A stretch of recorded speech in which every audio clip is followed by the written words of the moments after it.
கிறிஸ்துவுக்குள் மிகவும் பிரியமான தேவனுடைய பிள்ளைகளே, இந்த நாளிலும் மறுபடியுமாக தேவனுடைய வார்த்தையின் மூலமாக உங்களை சந்திப்பதில் நான் மிகுந்த மகிழ்ச்சி அடைகிறேன்.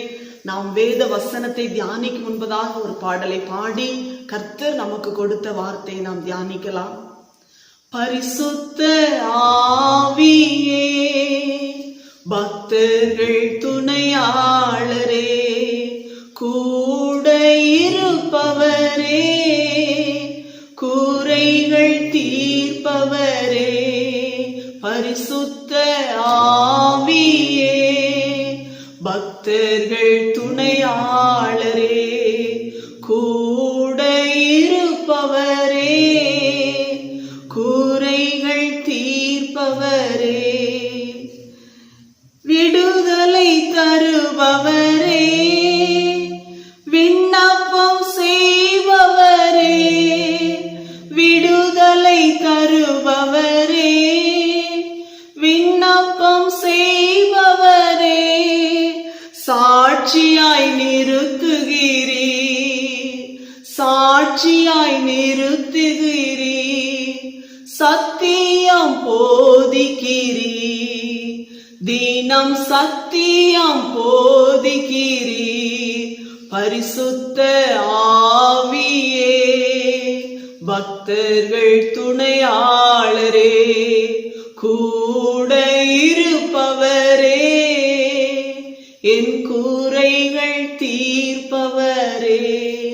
தகப்பனே, இந்த நாளிலும் நீர் கொடுத்த தேவனுடைய வார்த்தையை, அப்பா, உம்முடைய வார்த்தையை தியானிக்கும்படியாக நாங்கள் உம்முடைய பிள்ளைகளாய் உம்முடைய பாதத்தில் கூடி வந்திருக்கிறோம். இயேசுப்பா, இந்த நாள்ல நீங்க எங்களோடு கூட என்ன பேச வேண்டும் என்று நினைத்தீங்களோ ஆண்டவரே, அந்த வார்த்தையை எங்களோடு கூட பேசுங்கப்பா. எங்களில் நீர் என்ன எதிர்பார்க்கிறீரோ இயேசுப்பா, அதற்கு உகந்தவர்களாய் உங்களுடைய வார்த்தைக்கு கீழ்ப்படிந்து அதன்படி நடக்கிறவர்களாய் எங்களை உருவாக்க வேண்டும் என்று ஆண்டவரே உடைய சமூகத்தில் நாங்கள் எங்களை அர்ப்பணிக்கிறோம். கர்த்தருடைய வார்த்தையின் மூலமாய் தகப்பன் எங்களோடு கூட இடைபடுவீராக. இயேசுவின் நாமத்தில் ஜெபிக்கிறோம் நல்ல பிதாவே, ஆமென்.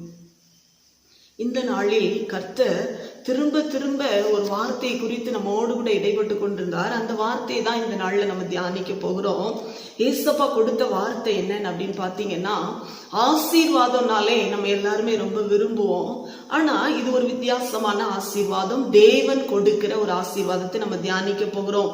இந்த ஆசீர்வாதம் எப்படிப்பட்டது அப்படின்னு நம்ம நினைச்சு பார்ப்போம்னா, விண்ணகத்தின் ஆசீர்வாதங்கள். நம்ம இந்த நாள்ல தியானிக்க போகிற கர்த்தருடைய வார்த்தை என்னன்னா, விண்ணகத்திலிருந்து கொடுக்கப்படுற ஆசீர்வாதம். விண்ணக ஆசீர்வாதம்னா எப்படி இருக்கும்? நம்ம நிறைய வேளைகள்ல ஜெபிப்போம் பூமிக்குரிய ஆசீர்வாதங்களுக்காக.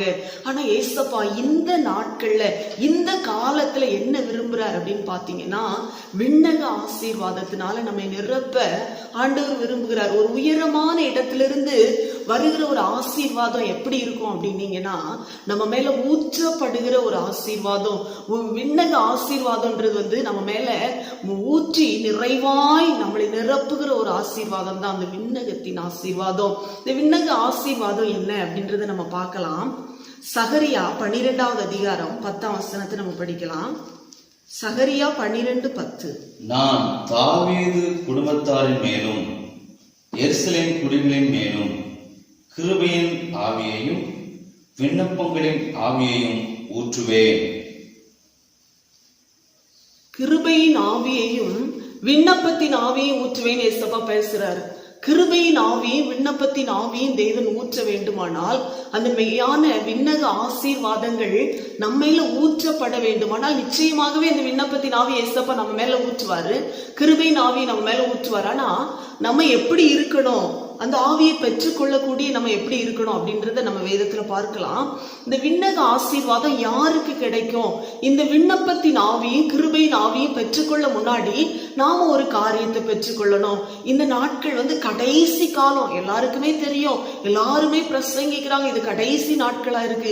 இந்த கடைசி நாட்கள்ல இந்த விண்ணப்பத்தின் ஆவியை பெற்றுக்கொள்ளும் முன்னாடி நம்ம ஒரு காரியம் செய்யணும். அது என்ன அப்படின்றத நம்ம ஒரு வசனத்தின் மூலமா நம்ம தெரிந்து கொள்ளலாம். பரிசுத்த ஆவியின் அபிஷேகத்தை நம்ம பெற்றுக்கொள்ளணும். பாருங்க, ஆண்டவர் திரும்ப திரும்ப இந்த வார்த்தையை கர்த்தர் எனக்கு கொடுத்ததுனாலதான் அந்த வார்த்தையை நான் உங்களோடு கூட பேசி கொண்டிருக்கிறேன்.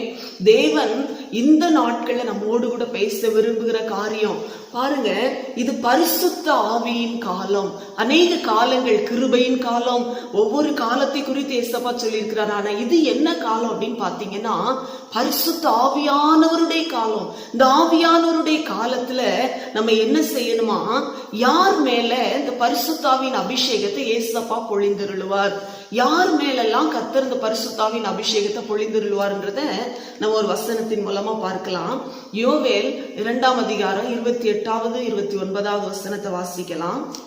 அதற்கு பின்பு நான் மாம்சமான யாவர் மேலும் என் ஆவியை ஊற்றுவேன். அப்பொழுது உங்கள் குமாரரும் உங்கள் குமாரத்திகளும் தீர்க்க தரிசனம் சொல்லுவார்கள். உங்கள் மூப்பர் சொப்பனங்களையும் உங்கள் வாலிபர் தரிசனங்களையும் காண்பார்கள். ஊழியக்காரர் மேலும் ஊழியக்காரிகள் மேலும் அந்நாட்களிலே என் ஆவியை ஊற்றுவேன். கடைசி நாட்கள்ல நான் மாம்சமான யாவர் மேலும் என் ஆவியை ஊற்றுவேன். இந்த பரிசுத்த ஆவியின் அபிஷேகத்தை இந்த கடைசி நாட்கள்ல நம்ம பெற்றுக்கொள்ளணும்னா யார் மேல ஊற்றுவார் அப்படின்னு இந்த வேத வசனம் சொல்லி இருக்கிறது. இது கடைசி நாள். இந்த நாட்களை குறித்து தான் யோவேல் தீர்க்கதரிசி எழுதி இருக்கிறாரு. இந்த கடைசி நாட்கள்ல மாம்சமான யாவர் மேலும், மாம்சமா இருக்கிற நம்ம ஒவ்வொருவர் மேலும் அவருடைய பரிசுத்த ஆவியின் அபிஷேகத்தை ஊற்றுவாராம். அப்ப இந்த பரிசுத்த ஆவியின் அபிஷேகத்தை யார் மேலெல்லாம் குறிப்பிட்டு யோவேல் தீர்க்கதரிசி சொல்லி இருக்கிறார் பாருங்க. உங்கள் குமாரத்திகளும் உங்கள் குமாரரும் தீர்க்க தரிசனம் சொல்லுவார்கள். உங்கள் மூப்பர் சொப்பனங்களையும் உங்கள் வாலிபர் தரிசனங்களையும் காண்பார்கள். இள வயதுள்ள சிறு பிள்ளைகள் மேலும் வாலிபர்கள் மேலும், குமாரர் குமாரத்திகள்னா சிறுவர்கள் மேல, அது மட்டும் இல்லாம வாலிபர்கள் மேல, மூப்பர்கள் மேல. எனக்கு வயதாயிருச்சு, நீ பரிசுத்தாவின் அபிஷேகம் கிடைக்குமா? நிச்சயம் கிடைக்கும். ஏசப்பா கடைசி நாட்கள்ல இந்த பரிசுத்தாவின் அபிஷேகத்தை ஒவ்வொருவர் மேலும் ஊற்ற விரும்புகிறார். அப்ப இந்த பரிசுத்த ஆவியின் அபிஷேகம் நிச்சயமா ஏசப்பா நம்மளுக்கு தருவேன்னு சொல்லி இருக்கிறாரு. தம்மிடத்தில் வேண்டிக் கொள்ளுகிறவர்களுக்கு பரிசுத்த ஆவியை கொடுப்பது அதிக நிச்சயம் அல்லவா? அப்ப எப்படி வேண்டிக் கொள்ளணும்? இந்த பரிசுத்தாவின் அபிஷேகத்தை பெற்றுக்கொள்ளணும்னா நம்ம எப்படி ஜெபிக்கணும்ன்றத நம்ம பார்க்கலாம். இந்த பரிசுத்தாவின் அபிஷேகம் யாருக்கு கொடுக்கப்படணும்? தாகம் உள்ளவர்கள் மேல ஏசப்பா அந்த ஆவியை ஊற்றுவார். தாகம் உள்ளவர்கள் மேல் தண்ணீரை ஊற்றுவேன் வேதத்துல சொல்லி இருக்குது. ஆண்டவருடைய இந்த பரிசுத்த ஆவியானவரை ஒரு சங்கீதக்காரன் ஒரு வார்த்தை சொல்றாரு, மானானது நீரோட வாஞ்சித்து கதறுவது போல வாஞ்சியோடு தெய்வ சமூகத்துல கேட்கணும். ஏசப்பா என்னை நிரப்புங்கப்பா, என்னையே நிரப்புங்க உங்க பரிசுத்த ஆவியினால. அப்போ இப்படி மட்டும் ஜெபம் பண்ணா போதுமா? நிறைய பரிசுத்தவான்களை நீங்க பாத்தீங்கன்னா பாவ அறிக்கை செய்து ஜெபம் பண்ணுவாங்க.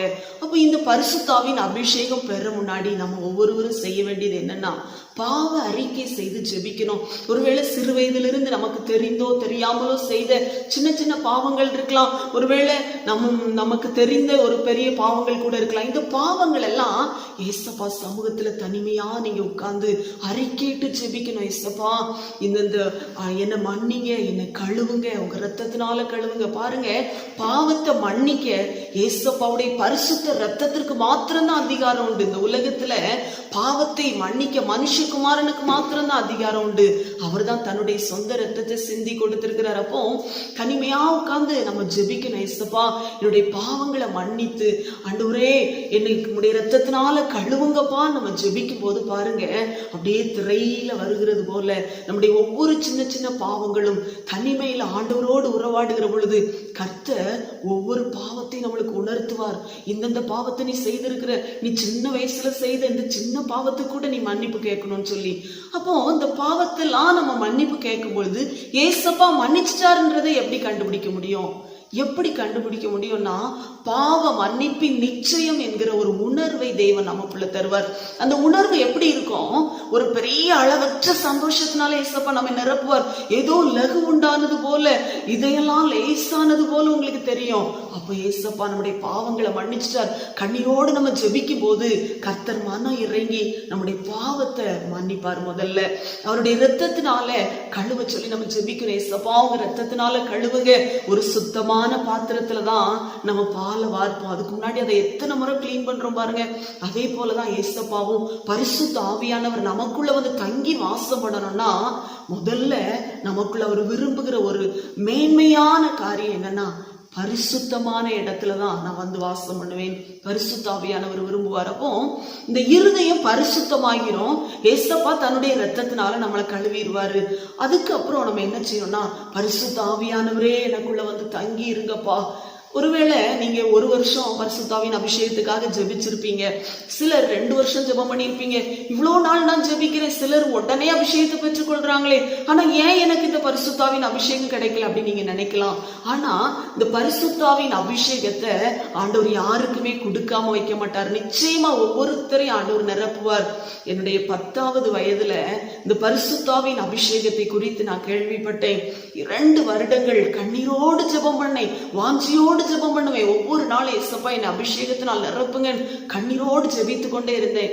ஒரு நாள் கூட நான் சோர்ந்து போகல. ஆனா ஒவ்வொரு நாளும் இன்னைக்கு என்னை அபிஷேகத்தினால் நிரப்புவார் நிரப்புவார் ஆசையோடு ஜெபம் பண்ணேன். 2 வருடங்களுக்கு அப்புறம் பரிசுத்தாவின் அபிஷேகத்தினால் கர்த்தர் என்னை நிரப்பினார். இன்று வரையிலும் இதுவரை ஒவ்வொரு பாதைகளிலும் கடந்து வர அந்த தேவாவியானவர் கூட இருந்து வழி நடத்துகிறார். அப்ப நான் என்ன சொல்றேன்னா, 10 வயசுல மட்டும் இல்ல, ஒருவேளை 5 வயசு பிள்ளைகளா இருக்கலாம், வாலிபர்களா இருக்கலாம், மூப்பர்களா இருக்கலாம். வேதத்துல சொல்லி இருக்கு, ஊழியக்காரர்கள் ஊழியக்காரிகளுக்கு கூட கடைசி நாட்கள்ல கர்த்தர் ஒரு அபிஷேகம் வச்சிருக்கிறாராம். இந்த அபிஷேகத்தை, இந்த ஆவிய, இந்த விண்ணக ஆசீர்வாதத்தை நான் உங்க மேல ஊற்றுவேன்னு சொல்றாரு. அப்போ நீங்க தாகத்தோடு இயேசப்பா சமூகத்துல கேளுங்க. நாளாயிருச்சுன்னு சோர்ந்து போயிடாதீங்க. சோர்ந்து போகாம கேளுங்க. இயேசப்பா எனக்கு எப்படியாவது இந்த அபிஷேகத்தை தருவார். விசுவாசத்தோடு நீங்க கேட்கும் பொழுது பெற்றுக்கொள்வீங்க. அப்போ இந்த பரிசுத்தம் இருக்கிறவங்களுக்குள்ளதான் பரிசுத்த ஆவியானவர் வந்து தங்குவார். இப்படி நம்ம ஜெபிக்கும் பொழுதே பரிசுத்த ஆவியானவர் நமக்குள்ள வருவார். இன்னும் ஒரு சில காரியங்கள் இருக்கு. என்னன்னா, நல்ல வல்லமையான ஜெப, தேவனுடைய தாசர்கள் எழுதின பாடல்களை நீங்க பாடி ஆராதிக்கும் பொழுதே அபிஷேகம் வரும். நான் ஒரு சகோதரிக்காக அபிஷேகத்துக்காக ஜெபித்தோம். அப்போ நாங்க வல்லமை தேவை தேவா, வல்லமை தாரும் தேவா, இந்த பாடலை நாங்க பாடி முடிக்கிறதுக்குள்ள வாஞ்சையோட அந்த ஆத்மா இருந்ததுனால இந்த பாடல் முடிகிறதுக்குள்ள அந்த சகோதரி அபிஷேகத்தை பெற்றுக்கொண்டாங்க. அப்போ நீங்களும் ஒருவேளை அபிஷேகத்துக்காக ஜெபிக்கிற, வாஞ்சிக்கிற, ஒருவேளை இந்த அபிஷேகம் தேவையா அப்படின்னு நினைக்கிற உங்களுக்கு தான் கர்த்தர் பேசி கொண்டிருக்கிறார். அதனால இந்த பரிசுத்தாவின் அபிஷேகத்தை நீங்க வாஞ்சித்து கேட்டு பெற்றுக்கொள்ளணும். கடைசி நாட்கள்ல எல்லார் மேலேயும் இயேசப்பா அந்த அபிஷேகத்தை ஊற்றுவார். அப்போ பரிசுத்தமா இருக்கிறவங்க மேலதான் அந்த பரிசுத்த ஆவியானவர் ஊற்றப்படுவார். அப்போ இந்த பரிசுத்த ஆவி எனக்குள்ள வர்றதுனால எனக்கு என்ன நடக்கும் அப்படின்னு நீங்க கேட்டீங்கன்னா, ஆண்டவர் சொல்றார் பாருங்க. அப்போஸ்தலர் 1வது அதிகாரம் 8வது வசனத்தை நீங்க படிங்க. பரிசுத்த ஆவி உங்களிடத்தில் வரும்போது நீங்கள் பலனடைந்து எருசலேமிலும் யூதேயா முழுவதிலும் சமாரியாவிலும் பூமியின் கடைசி பரியந்தமும் எனக்கு சாட்சிகளாயிருப்பீர்கள் என்றார். பரிசுத்த ஆவி உங்களிடத்தில் வரும் பொழுது நீங்கள் பலன் அடைவீர்கள். அப்ப இந்த பலன் எப்படிப்பட்டது? ஒருவேளை சரீரத்துல நல்ல உணவு வகைகளை, பலனுள்ள உணவுகளை சாப்பிடும் போது நம்ம சரீரத்துல ஒரு பலன் வரும். ஆனா பரிசுத்த ஆவி வரும்போது நீங்கள் பலன் அடைவீர்கள். இது எந்த பலனை குறிக்குது அப்படின்னு பாத்தீங்கன்னா, நம்ம இன்னைக்கு பாக்குறதே விண்ணகத்தின் ஆசீர்வாதங்கள். அப்போ இந்த விண்ணக ஆசீர்வாதம், இந்த பரிசுத்த ஆவிதான் விண்ணகத்தின் ஆசீர்வாதம். இந்த பரிசுத்த ஆவி வந்த உடனே என்ன பலன் கிடைக்கும்? ஆவியில ஒரு பலன் கிடைக்கும். ஆவியில ஒரு பலன் கிடைச்சிச்சுன்னு எப்படி நீங்க உணர முடியும் பாருங்க. ஒருவேளை நீங்க தீர்மானிச்சிருப்பீங்க, சில மீட்டிங்ல நம்ம கலந்து கொள்ளும் போது, சில பரிசுத்தவான்களுடைய வார்த்தையை கேட்கும் பொழுது நமக்குள்ள அந்த அனல் மூட்டப்படுறதுனால, இன்றைக்கு நான் 10 அதிகாரம் படிப்பேன், இன்றைக்கு 20 அதிகாரம் படிப்பேன், நான் இத்தனை முறை வேதத்தை வாசிப்பேன், ஒரு நாளைக்கு 3 முறை ஜெபம் பண்ணுவேன், 1 மணி நேரமாவது நான் ஜெபம் பண்ணுவேன். இப்படிலாம் நம்ம நிறைய நேரம் தீர்மானம் எடுக்கிறோம் பாருங்க. இந்த தீர்மானங்கள் நிறைவேற்ற முடியாம அநேக முறை ஒரு வாலிபன் இப்படி சொன்னா, எனக்கு எனக்குள்ளேயே ரொம்ப சோகமா இருக்கு, நான் நிறைய வேளை தீர்மானம் பண்றேன், ஆனா அந்த தீர்மானத்துல நான் உறுதியா நிற்க முடியலையே, நான் எத்தனை முறை விழுந்து விழுந்து விழுந்து எழும்புகிற அனுபவம் இருக்குது.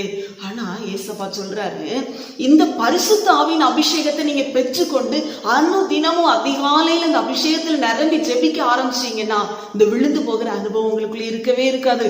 மணியை பார்த்து பார்த்து 5 நிமிஷம் இருக்கா, இன்னும் 1 மணி நேரத்துக்கு எவ்வளவு நேரம் இருக்கு, இப்படிலாம் பார்த்து பார்த்து ஜெபிக்க ஆரம்பிச்ச நீங்க எத்தனை மணி நேரம் ஆனாலும் உங்களுக்கு தெரியாது. ஏன்னா அந்த பரிசுத்த ஆவியானவர் நமக்குள்ள வரும்பொழுது இந்த விண்ணப்பத்தின் ஆவியை நமக்குள்ள ஊற்றுவார் பாருங்க. இந்த விண்ணக ஆசீர்வாதம் வரும்போது ஒரு பலன் கிடைக்கும், ஒரு பவர் கிடைக்கும். அதுதான் தேவனுடைய வல்லமை. அதுக்கப்புறம் நம்ம விழுந்து எழும்ப வேண்டிய அனுபவம் இல்ல. நம்ம தொடர்ந்து ஜெபிக்கலாம். நம்ம எடுத்த தீர்மானத்தை விட அதிகமா வேதத்தை வாசிக்க ஒரு பரிசுத்தவான் சொன்ன வார்த்தை நான் கேட்டேன். நான் சாப்பிடுற உணவுலையும் என்னுடைய ருசி வர்க்கமான உணவை பார்க்கிலும் இந்த வேதமே எனக்கு மிகுந்த சந்தோஷமா இருக்குன்னு சொன்னாரு.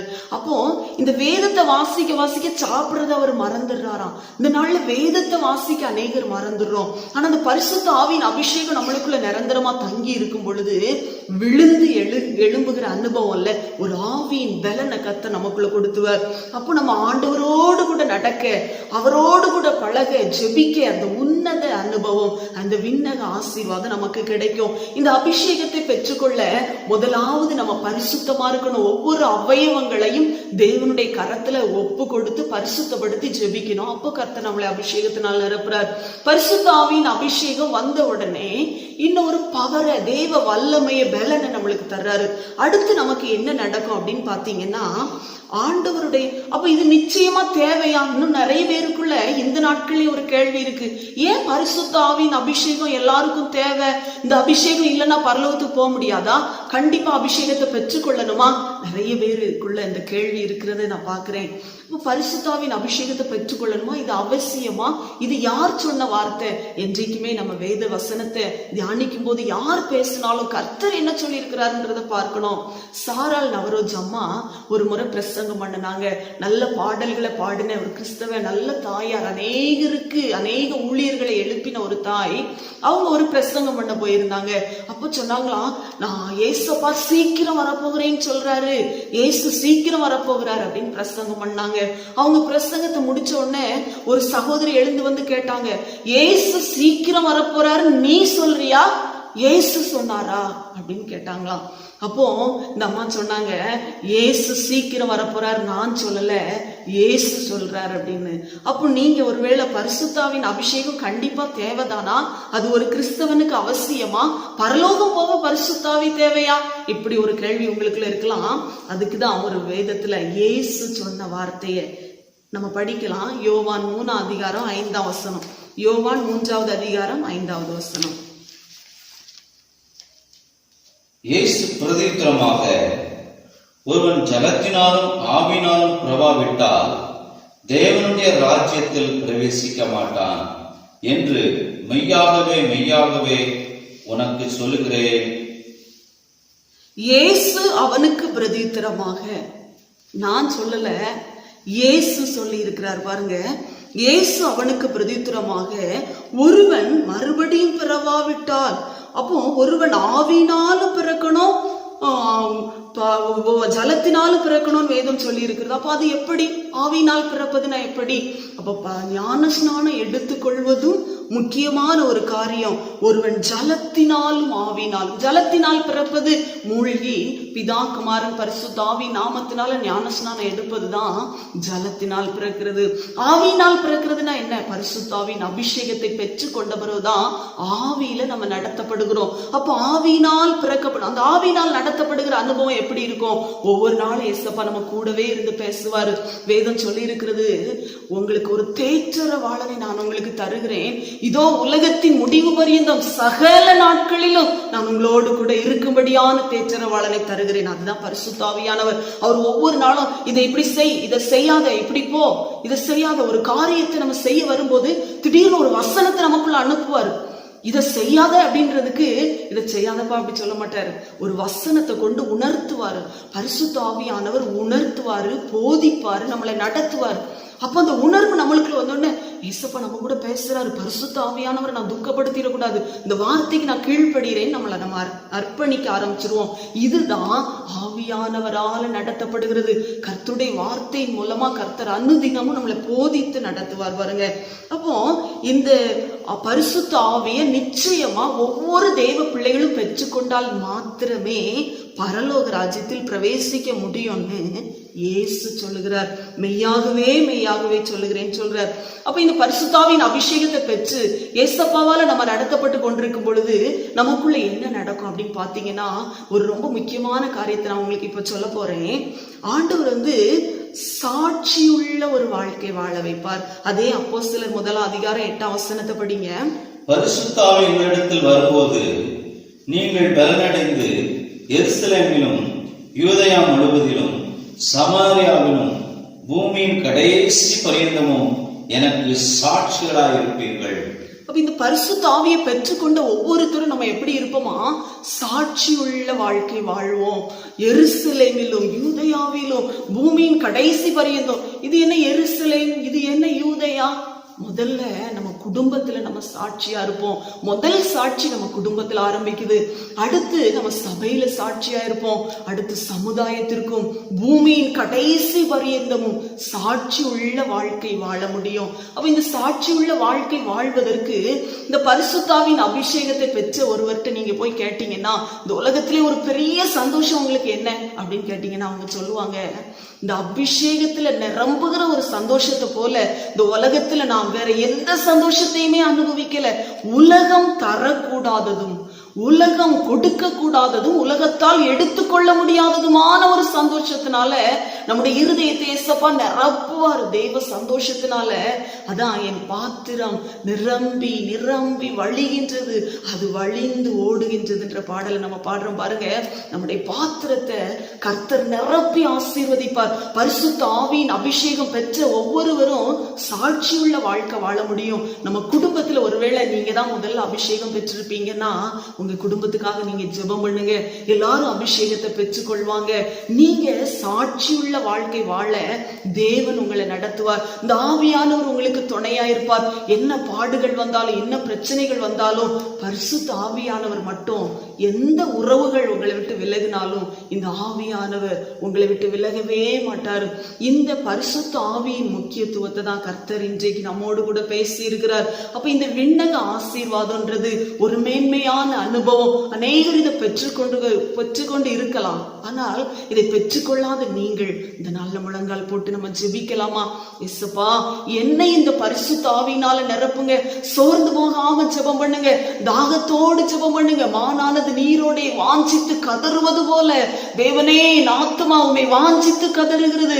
நம்ம ஜெபிக்கலாமா? இயேசுப்பா, ஆண்டவரே, இந்த பரிசுத்த ஆவியின் அபிஷேகத்தை குறித்து இந்த நாள்ல நீங்க எங்களோடு கூட பேசுகிறீங்களே இயேசுப்பா. ஆண்டவரே, இது குறிப்பிட்ட வயதினருக்கு மாத்திரம் அல்ல, சிறுவர்களுக்கும் வாலிபர்களுக்கும் பெரியவர்களுக்கும் ஆண்டவரே எந்த வயதினராய் இருந்தாலும் நீர் அவர்களை அபிஷேகத்தினால் நிரப்புகிற தேவனாய் இருக்கிறீரே இயேசுப்பா.